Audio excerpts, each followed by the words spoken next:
ਸੋ ਅਗਲੀ ਖਬਰ ਵੱਲ ਚੱਲੀਏ। ਇੰਡੀਆ ਦੇ ਵਿੱਚ ਅਡਾਨੀ ਦਾ ਜੋ ਮਹਿਲ ਆ ਉਹ ਹੁਣ ਡਿੱਗਦਾ ਨਜ਼ਰ ਆ ਰਿਹਾ ਆ।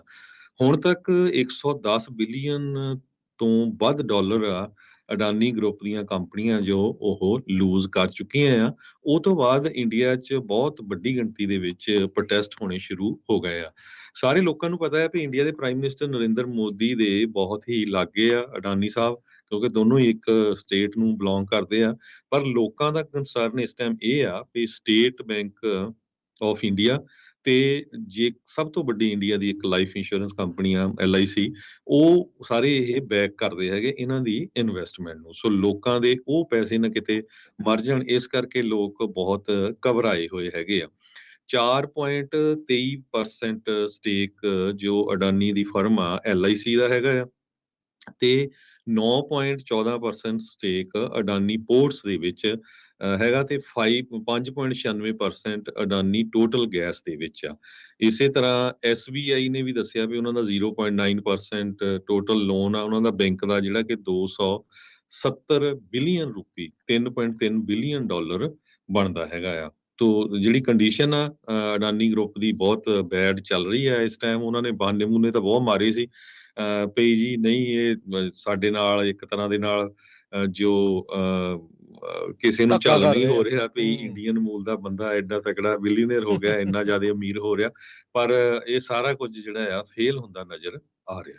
ਜੀ ਉੱਥੇ ਜਿਹੜੇ ਹਰਜੋਤ ਸਿੰਘ ਜੀ, ਜਿਹੜੇ ਕ੍ਰਿਕਟਰਾਂ ਤੋਂ ਲੈ ਕੇ ਤੇ MLA MP ਆਮ ਲੋਕਾਂ ਨੂੰ ਜਿਹੜਾ ਕਾਪੀ ਪੇਸਟ ਕਰਵਾਇਆ ਜਾ ਰਿਹਾ, ਕਹਿੰਦੇ ਵੀ ਗੋਰਿਆਂ ਦੇ ਕੋਲੋਂ ਇਹਨਾਂ ਦੀ ਜਿਹੜੀ ਉਹ ਜਰੀ ਨਹੀਂ ਜਾਣਦੀ ਜਿਹੜੀ ਅਡਾਨੀ ਦੀ ਜਿਹੜੀ ਚੜ੍ਹਾਈ ਆ ਸੋ ਇਸ ਨੂੰ ਲੈ ਕੇ।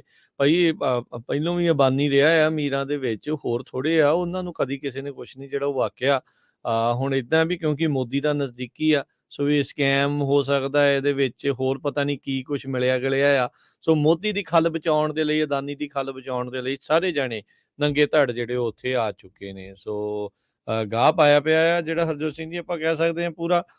ਪਰ ਲੋਕ ਜਿਹੜੇ ਉਸ ਚੀਜ਼ ਨੂੰ ਜਿਹੜਾ ਉਹ ਦੇਖ ਰਹੇ ਆ ਵੀ ਭਾਈ ਸਾਡੇ ਡਾਲਰ ਤਾਂ ਜਿਹੜੇ ਉਹ ਰੁਪਈਏ ਜਿਹੜੇ ਉਹ ਡੁੱਬਦੇ ਜਾਂਦੇ ਆ। ਹੁਣ ਦੇਖੋ ਵੀ ਜਿਹੜਾ FPO ਇਹਨੇ ਰਿਲੀਜ਼ ਕੀਤਾ, 3% ਆਮ ਲੋਕਾਂ ਨੇ ਸਬਸਕ੍ਰਾਈਬ ਕੀਤਾ, ਫਿਰ ਮਿੱਤਲ ਹੋਣਾ ਨੂੰ ਕਹਿ ਕੇ ਤੇ ਅੰਬਾਨੀਆਂ ਨੂੰ ਕਹਿ ਕੇ ਤੇ ਹੋਰ ਅਮੀਰਾਂ ਨੂੰ ਜਿਹੜਾ ਕਹਿ ਕੇ ਆਪਣਾ FPO ਉਹ ਤਾਂ ਪੂਰਾ ਸਬਸਕ੍ਰਾਈਬ ਕਰਾ ਲਿਆ। ਤੇ ਪਰ ਉਹਨਾਂ ਨੂੰ ਪਤਾ ਵੀ ਇਹਦੇ ਪੱਲੇ ਹੈ ਕੁਛ ਨਹੀਂ। IHC ਜਿਹੜੀ ਇੱਕ ਕੰਪਨੀ ਹੋਰ ਇਹਨਾਂ ਦੇ ਨਾਲ ਜੁੜੀ ਹੈ, ਜਿਹਨੇ ਜਿੱਦਾਂ ਹੀ ਇਹਨਾਂ ਦੀ ਮਾਰਕੀਟ ਡਿੱਗਣੀ ਸ਼ੁਰੂ ਹੋਈ, $400 ਮਿਲੀਅਨ ਸਿੱਧਾ ਪੰਪ ਜਿਹੜਾ ਉਹ ਕਰ ਦਿੱਤਾ, ਜਿਸ ਦੇ ਵਿੱਚ ਅਡਾਨੀ ਦਾ ਭਰਾ ਉਹ ਡਾਇਰੈਕਟਲੀ ਲਿੰਕ ਹੈਗਾ ਆ। ਸੋ ਹੁਣ ਤੁਸੀਂ ਆਪ ਸੋਚ ਲਓ ਵੀ ਕੀ ਕੁਛ ਜਿਹੜਾ ਉਹ ਚੱਲ ਰਿਹਾ ਆ।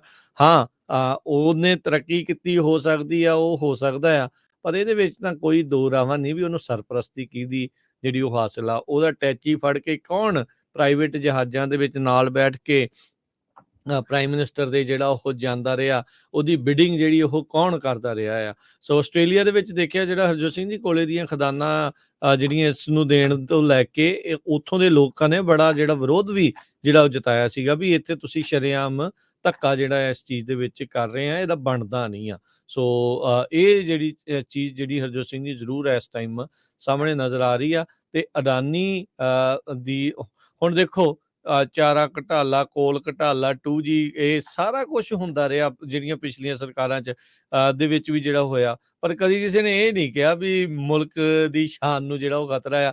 ਜਿਹਨੇ ਘਪਲਾ ਕੀਤਾ ਹੈ ਉਹਨੂੰ ਉਹਦੀ ਸਜ਼ਾ ਵੀ ਜਿਹੜੀ ਉਹ ਬਾਅਦ ਦੇ ਵਿੱਚ ਮਿਲੀ, ਜਾਂ ਸਰਕਾਰਾਂ ਵੀ ਡਿੱਗ ਗਈਆਂ, ਲੋਕਾਂ ਦਾ ਭਰੋਸਾ ਵੀ ਟੁੱਟਾ। ਪਰ ਇੱਥੇ ਜਿਹੜਾ ਬੰਦਾ ਧੱਕਾ ਕਰ ਰਿਹਾ ਆ ਉਸ ਦੀ ਦੇਖੋ ਪਿੱਠ ਥਾਪੜਨ ਦੇ ਲਈ ਕਿੱਦਾਂ ਜਿਹੜੇ ਲੋਕ ਆ ਹੁੱਬ ਕੇ ਜਿਹੜੇ ਉਹ ਅੱਗੇ ਆ ਰਹੇ ਹੈਗੇ ਆ। ਸੋ ਇੱਥੋਂ ਇਹੀ ਸਪਸ਼ਟ ਹੁੰਦਾ ਆ ਵੀ ਕੁਛ ਵੀ ਹੋ ਜਾਵੇ, ਮੋਦੀ ਜਿਹੜਾ ਆ ਉਹ ਆਪਣੀ ਸਾਖ ਬਚਾਉਣ ਦੇ ਲਈ ਕੁਛ ਵੀ ਕਰ ਜਾਊਗਾ। ਹਰ ਇੱਕ ਚੀਜ਼ ਨੂੰ ਜਿਹੜਾ ਉਹ ਨੈਸ਼ਨਲ ਰਾਸ਼ਟਰਵਾਦ ਦੇ ਨਾਲ ਜੋੜ ਕੇ ਆਪਣੀ ਖੱਲ ਬਚਾਉਣ ਦੇ ਵਿੱਚ ਉਹ ਇਸ ਟਾਈਮ ਲੱਗਾ ਆ।